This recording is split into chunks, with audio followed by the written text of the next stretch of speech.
Ksenija Šovš, ruski jazik, 8. klasa, 2. godzina, nastavna jedinka, homonimi. Dobry dzień, školjare.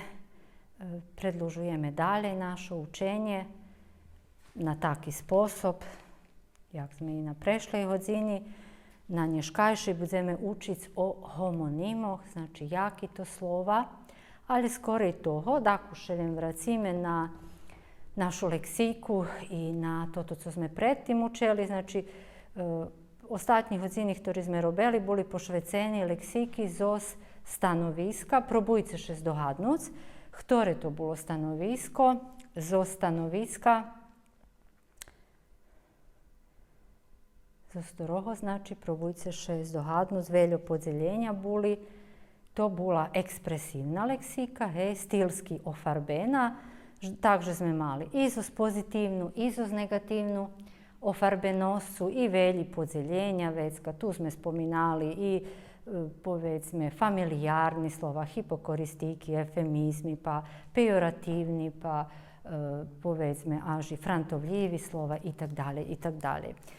Teraz prehodzime u stvari na nove jedno stanovisko i novi podzeljenja. Budeme učiti leksiku zos stanoviska semantiki. Co znači semantika? Znova še probujte zdohadnuc, že co znači slovo semantika. Prešloho roku sme učili o semantičnih slovnikoh. Slovniki, u ktorých znači, date značenje slovoh. Takže semantika to u stvari bude nauka, ktorá preučuje značenje slovoh, a teraz u tim našim znači, kontekstu bi značila stanovisko po značenju slovoh. I tako i konkretno u vizice, co to znači, že slova možu biti jednoznačni i veciznačni. Znači, napišeme perše naslov, homonimi,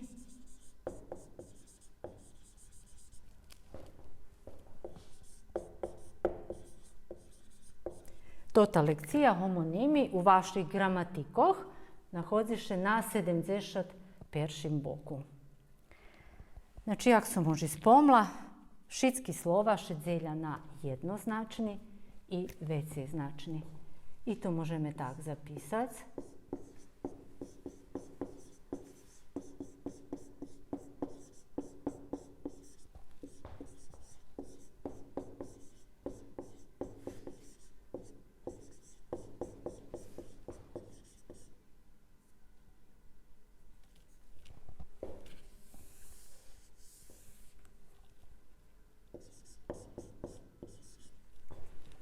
I zažljem napišem vam i slova.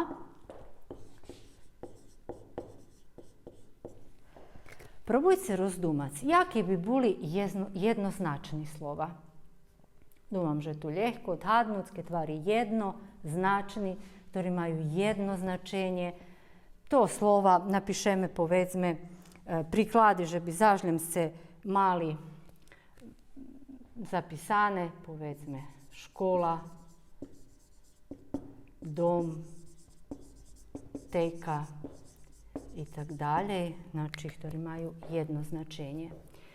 Veciznačni slova majú veciznačenja i to majú osnovne značenje i prenešene značenje. Znači, osnovne, to tak napišeme.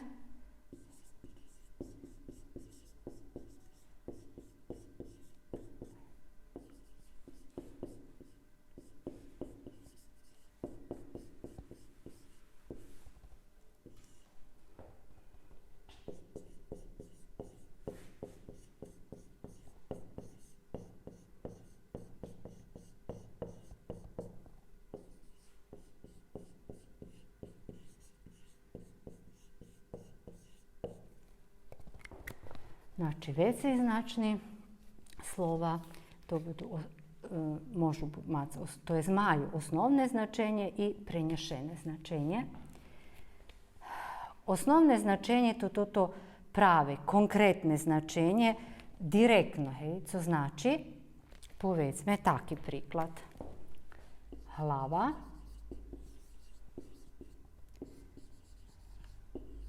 ručka,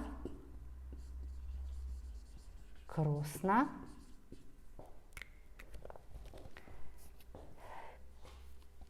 I normalno, že zname co hlava čas tu u tim osnovnim značenju, to čas našого cela, ručka to mala ruka, može i zapisati, znači hlava, čas cela, mala ruka i krosna za tkanje. Tak. Možete toto poprepisovati.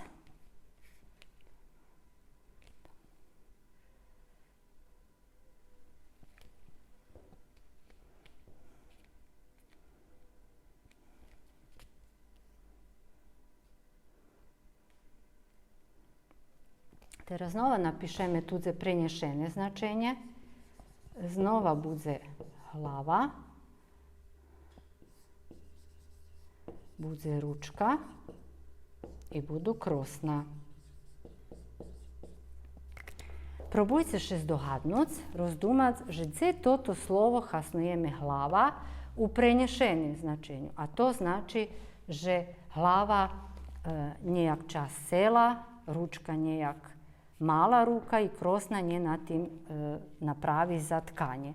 Probujte rozdumać, že gdje šitsko hasnujeme to ti slova hlava, ručka, krosna, a pogotovo hlava i ručka.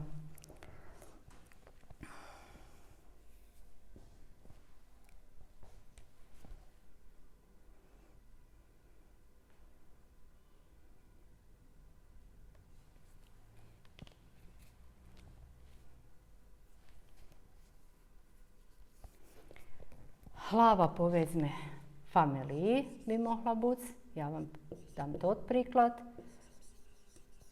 Hlava familiji, povedzme. Hlava može biti u dajakih knjižkoh, može biti, povedzme, na dajakih mašinoh i tak dalje, i tak dalje. Znači, to šitsko prenešene značenje, preco. Pretože jak hlava upravlja so šitskima časami, pretože u njej rozum našого cela, povedali by sme hlavna, tak isto povedzme hlava familiji ocece, ktorý še stara o celej familiji, na čolje familiji.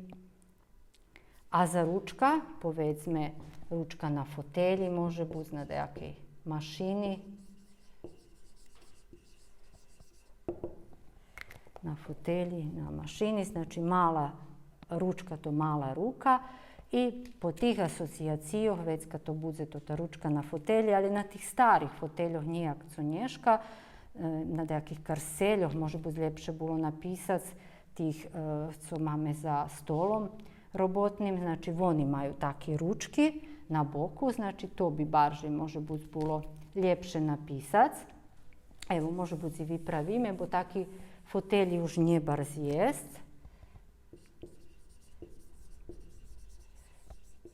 Ručka postoji na veljih mašinoh, baš velji mašini imaju ručku, hej, za šelapa daco. I povedzme išće krosna. Krosna, povedzme, na bicikli možeme napisati. I na dajednih mašinoh, pogotovo poljoprivrednih, to ti krosna tam za derljaču i išće da jednih novih sučasnjejših, a na bicikli znate, že to šitsko okrem toho sica, okrem koljesa, volaše krosna.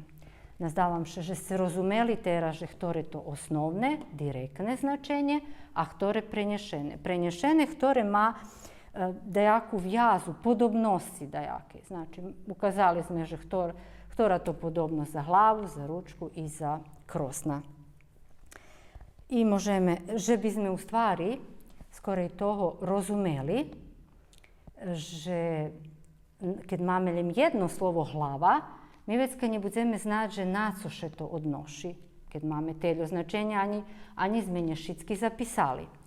I preto teraz zapišeme takve rečenja. Povedzme, boli me hlava,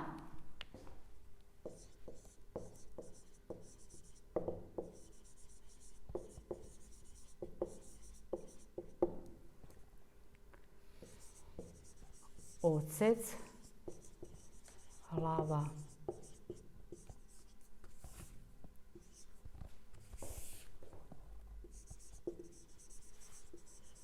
familiji. Znači, ocec, hlava, familiji. Prečitala som, povedzme, dva hlavi knjižky.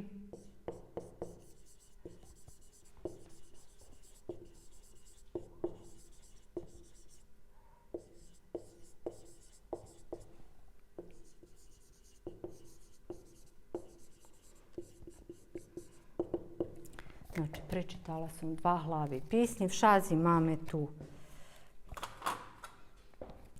slovo hlava.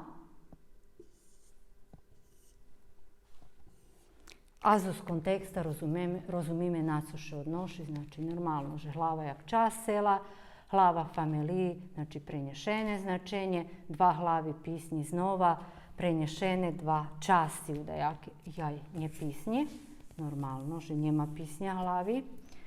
Eto, da vi tu u učalni, vi bi to už vidzeli, dva hlavi knjižky. Tiž, keď vypravjame, ja tiž obačela, že može biti to dom, že ljepše vypravic, povedzme, šopa, bo dom zažljem može mac, ajde, naj bude take šopa, povedzme, stol, oblak, karselj i tak dalje. Znači, to bi bili jednoznačni slova. Teraz možete i toto poprepisovac. I z toho už možeme zaključiti, že jaki to slova homonimi. Co majú iste, co majú rozlične, probujte opatric i zaključice, že. Znači, tak, možeme homonimi.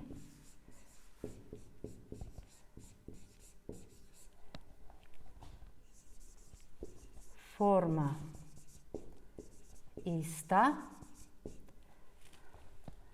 a značenje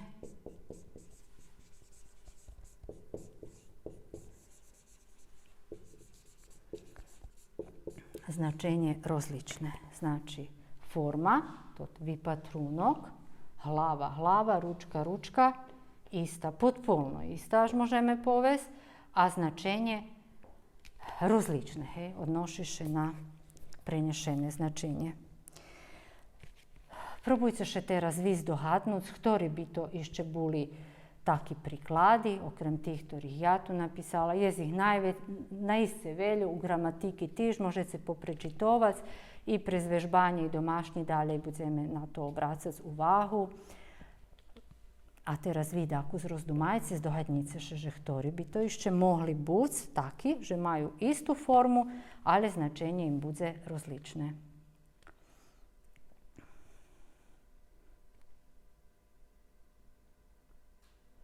Možljive, že ste še zdohadli, že je slova hrac. Povedzme, Marko hraje na gitari, znači hraje na instrumentu. A povedzme, on zna dobre, hrac, tiše odnosi na to, dok hrac, povedzme, zohrivac prostoriju dajaku, odnosi se na zohrivanje, že bi u njih bilo ceplo. Možeme napisati išće da jedni prikladi. Povedzme, zlamalše mi pečac,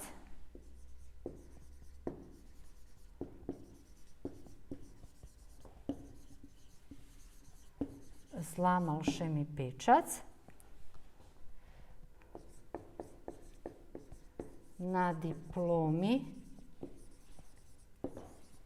veljki pečac i povedzme dali svoj pečac.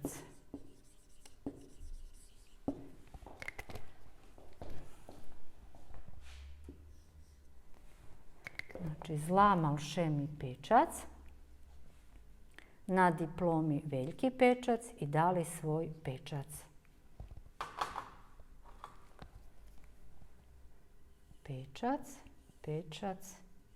Pečac. Rozdumajte čiste znači u tih vyrečenju. Slovo pečač ima iste značenje, či može biti rozlične.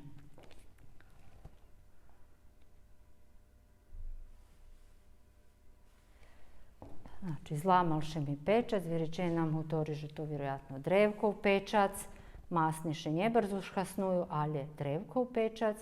Skoro sme učeli, že jak toto slovo pečac nastalo, keď sme učeli o tých nukašnjih mococh, že bi še stara leksika vracela pa jak to všetko ceklo. Znači, spominali sme hev ti pečaci červeni, keče pisma pečatovali, ali teraz to o inšim še robi. Znači, pečac drevkovi, na diplomi veljki pečac, znači to pečac, ktorý še kladze na dejaki dokumenti i dali svoj pečac, prinješene značenje, ktoré znači, že pristali, povedzme rodiči dali svoj pečat, pristali na daco co viža, dali su se, hľadali od njih. Znači, to išće jedan bol priklad. S ohľadom, že my žijeme u okruženju, gdje še bešeduje po serbski i učit se tod jazik i velji u odzeljenju znaju za, povedzme, takvi slučaji, že na srpskim jaziku jedno slovo znači jedno, a po ruski znači druge, poneže to slavijanski jaziki. Mi máme i taki slučaj, ktorý še volá pri homonimov slučaj medzijazikovo homonimi.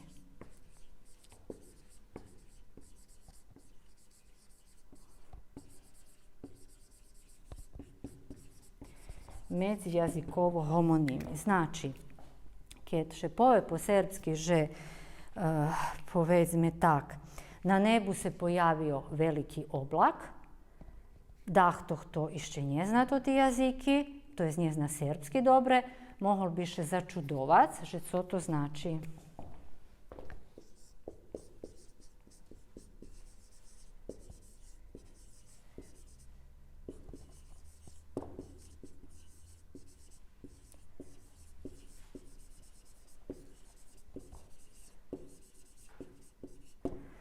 Na nebu se pojavio veliki oblak, co znači, že še, rozdumajte jak preložime, co še na njebe zjavelo? Zjavela še veljka hmara, hej? A mi máme slovo oblak i povedzme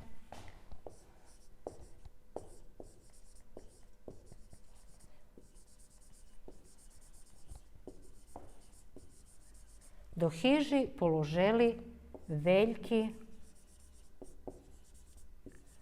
oblak.